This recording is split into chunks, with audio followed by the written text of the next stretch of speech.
So this webinar is, the point here is just to kind of briefly go through the process of organizing and getting teams ready for the online competition.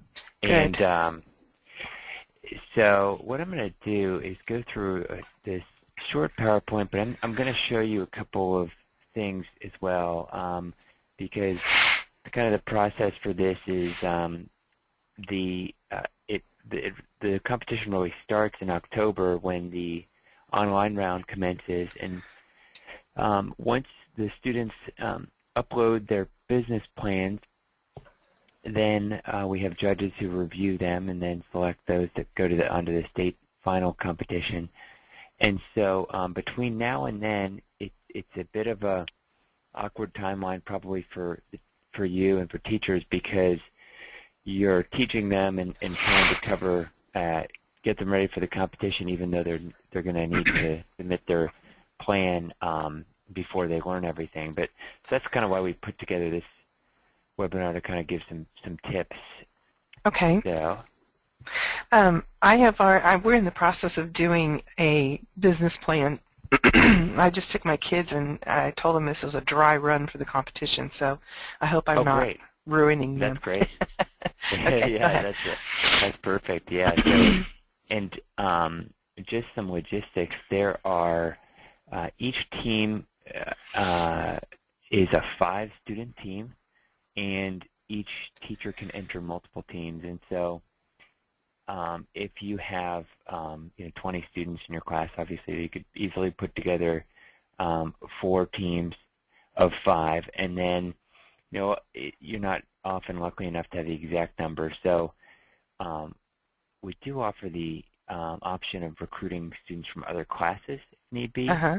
And if you do have a team, which often happens, where you have a team of 5 that makes it to the state competition, and one of them's got a basketball game or something and can't go, then you can take students from other teams and kind of reconstitute that team. Okay. Although the competition is for the state is during the day on a school day. So actually last year I think pretty much all students were able to make it. Okay. For this online round, there's this 2-week window where you can upload your the students can upload their business plans. We don't release the scenario until October 8th, and so that's when it kind of starts. And so they get the scenario at that point, and then they have until the 19th to submit their plan. And I'll show you what last year's scenario was, just to give you a general idea of what that might be like. Okay. The team members, it's kind of a 5-person team where we encourage these team members to collaborate, be creative, but also pay attention to the detail, and we provide a scoring rubric ahead of time so that the students can see and the teachers can see what the sections of the business plan are. And Okay. And so, if it were me, I would look at that and think, okay, I want to make sure I cover everything that they're going to be judging me on. And then there is, some teachers last year did essentially just use class time for this, and so the students during class would work on these business plans. Others really made them homework assignments, and others used both. So in other words, they had them work on it in class, but then also expected them to work on it outside of class too. Okay. And so right now you're kind of working on a business plan already, which is great. And so some of the tips we heard from teachers that did this last year was that at this point they can start covering kind of the basics of what businesses are, what corporations are, what partnerships are, how they generally get started. And so we like to say that entrepreneurs kind of recognize an opportunity. And so just expressing that to students, that how a lot of successful entrepreneurs were people who recognize an opportunity in the marketplace and took and created a business that served that opportunity. And that's kind of what the scenario is about. We're creating one that will give kind of the opportunity for students to see a scenario and then determine, okay, what kind of business could we come up with that would take advantage of this opportunity. Last year at our state competition, we had this scenario where the opportunity was that Google Fiber, which is a super high-speed internet, is coming to Kansas City. This is actually going into place right now, but we had heard about it back then, and so we said, given that in the Kansas City area there's going to be this super high internet, when something that other cities won't necessarily have, what kind of businesses could you create that take advantage of that unique opportunity? That won't be the scenario this year, but that's the kind of thing that we like to use. Okay. And so the students work together and then develop a business plan and submit it. And I'll show you what a couple of those look like. So here's some other ideas. They can research local businesses. If they're really ambitious, they could even talk to some people who've started local businesses. And then there are likely, entrepreneurs in your community that they love to talk about how they got their company started, and so it might be nice to invite that kind of person into the classroom to talk about it. One thing we're kind of suggesting this year is to shy away from franchises. We're saying that because last year when we ran this, we got a lot of students that submitted franchise ideas, and so their plan would be to, open an Olive Garden in their community. And I think that a lot of them did that because in a way, it was kind of an easier way to submit an idea because they already know what it's like, and often these franchises will even sort of put on their website kind of steps to opening a franchise. And so, yeah. I think that was probably smart by a lot of the students, but we're going to try to kind of keep them from, or not keep them, but suggest that they try a different route. And so, again, other ideas are to interview local entrepreneurs to see how they found their market niche. I live in Kansas City, and there's a company here called Roastery, which is a coffee company, and the guy, Danny O'Neill, who started it, is really good about coming in and talking to his classrooms, students, about how he saw an opportunity for a kind of a niche blend of coffee, air roasting coffee beans rather than the usual way coffee beans are made. And so that's kind of how he got his business started, and it was very successful because he had seen that niche. And then of course once they're done with their drafts, if it's possible, I know it's a tight turnaround, but it might be good to kind of work with the students, maybe even have them present it to you in class before they submit it, so that you can give them some feedback about maybe what they haven't thought of, or some areas where they could work on some more. One area in particular are the finances. Each plan we got last year really did have a nice financial section, but the only thing was sometimes the finances are not realistic, and so for the student, they may not realize that, but if they talk it through with others or with you, they might come back and adjust that.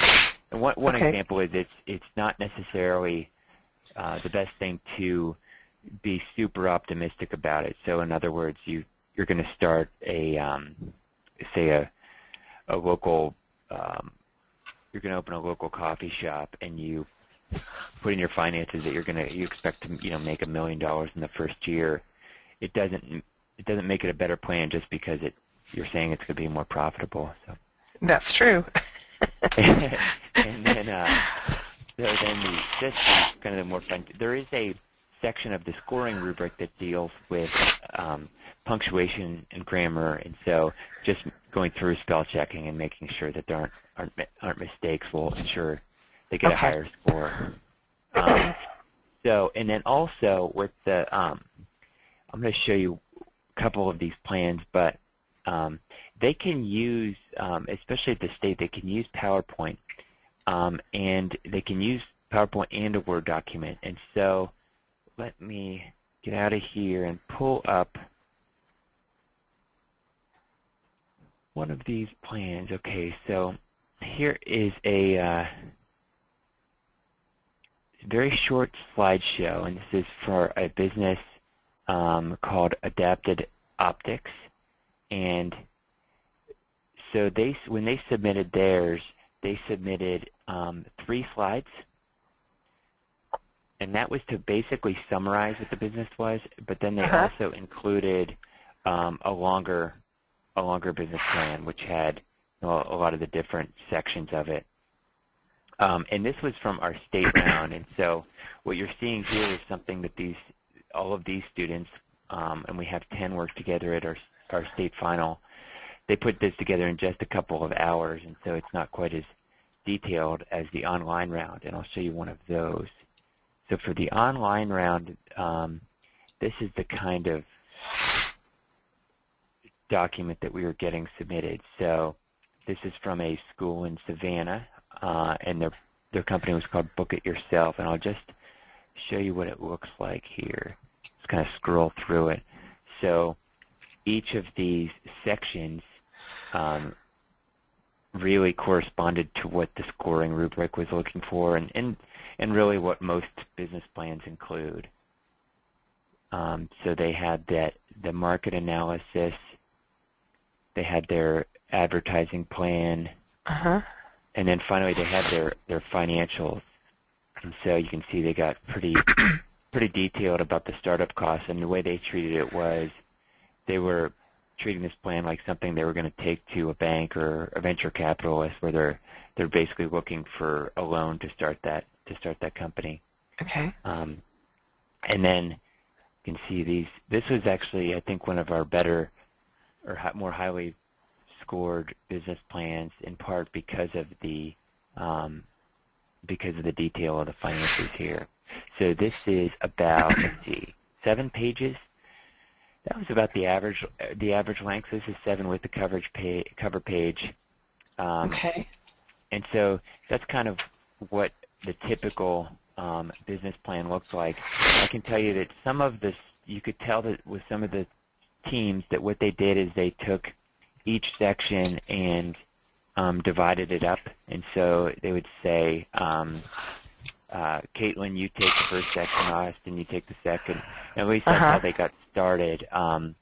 But some of the better ones, you could tell that they might have done that, but by the end they had really, it had a common voice throughout. So that's what these plans look like, and I wanted to show you the scenario for last year. So that plan that I just showed you was based on this scenario. And so what this is saying is it's saying that there are there's high unemployment, the economy is bad, but this might be an opportunity to start a business, and depending on where you are, there might be some sectors that are more that work better than others. And so what I'm going to do here, I'm just pulling up what we showed them. So we gave them some data here, some regional data. And so from this map, you can see, so if you say you live down in the Boot Hill, you can click here and then get lots of data about that region. And then there's high growth occupational projections. So that kind of was giving them a bit of an idea of what are the areas of the economy that are actually growing. And so it was the purpose of doing that was that we then thought that they would see that and then maybe create a business that was recognizing that opportunity, and a lot of them did that do that. And so, Do we need to cite our sources, or you're probably getting to that, aren't you? yeah, yes, we don't. Okay. We actually, that's a good point. The section of the scoring rubric that deals with that is the section about the overall quality of the plan, and so there's Okay. some language in that that says statistics and data are cited appropriately. So and you know, I don't think any of the judges were real sticklers about how they were quoted, whether they were a footnote or you know, just cited in parentheses or endnotes. Okay. Any way of doing it is fine. All right. So when we do this, we will put this the day the competition starts. We'll put a document like this up online, and so you'll be able to see it. And then we have detailed instructions that will be similar to this, and it will include the scoring rubric. We'll have a link for that. And so, for instance, the format of the business plan is up to you and your team. And then we did, you know, we put a cap on the number of pages at 10. So, and then it includes all this, you know, the font and everything, gives real details about that. And so, the submission will be different this year, and I think when we start the competition, we'll be very clear about how to do it, because it can be a little tricky. But I'll show you right now. What we've done, Mike, is we just went to SBA.gov and we went to their business plan template, and then we explored the different parts of it, and that's how I'm having them practice. Perfect. And they came up with an idea for a solar-charged cell phone cover. Oh, really? That's a great idea. Yeah, I told them, I said, you guys, we might need to look into that a little further. Yeah. Oh, that sounds like a really good idea. Yep, and that structure of that SBA one, pretty much the same thing, I think. So, okay. Yeah, that's great. And so when they're ready to submit, here's how we we're using this web portal this year. Last year we just had everybody email them to me, and it was like, you know, so I got a couple hundred emails with big attachments at once, which actually worked okay, but it really made me nervous. So, so this time, what we're going to do is have it so that you go to this website and upload them here. So, I think I have to log out to show you the right way. So the first thing you would do is to register. Each team would do this. So they would basically have a captain for the team. Okay. And each team would go through and put in their information, and some of this we're gonna take out because it's not really relevant. But you know, down here we'll have basically the name of the school with their team name, and then after they register, that's when they'll be able to see the place where at the very end it'll say basically just upload. So they click on that upload document, browse for it, and they find it on their computer and upload it. And it accepts a Microsoft Word or a PDF or a PowerPoint presentation. Okay, So, is that a different registration sheet from when I registered the teams, or when I? Yes. It's different. Yes. Okay, all right, thank you. I noticed it was iStart. Okay. Yeah. So let's see. So when you registered your teams, you put in your information and the number of teams you thought you'd have. Okay. So then for each team, then either you can do this or the students can do it themselves, but they'll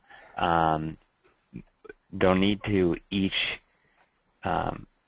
team will need to upload it. And the reason we do it this way is because then what we do is we have judges that use this portal on the other end where they can review everything and score it on here, Uh-huh.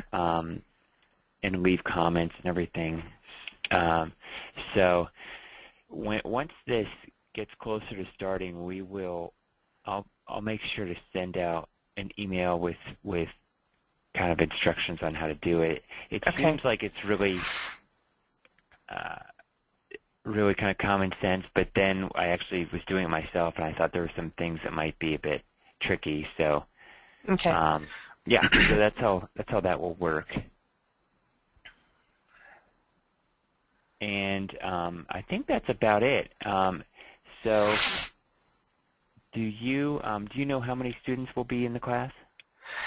I'm shooting for 2 teams, Okay. and in the class I have 9, but I have pulled 1 from another class. Okay. And so go ahead. Go ahead. I was going to say, so you have those 2 teams, and you're kind of sounds like ahead of the game because you are getting them to practice already using the SBA structure for a business plan. And so when we were talking about this earlier with the teachers, some of them were telling me that they were thinking this as a very good way to teach entrepreneurship or creating a business plan over the course of the semester, because they covered everything in a little bit of depth at first. So they covered everything from market analysis to financials a little bit, and then the students created these business plans, and then the rest of the semester they could always reflect back upon the business plan that they had submitted when they learned more about each section.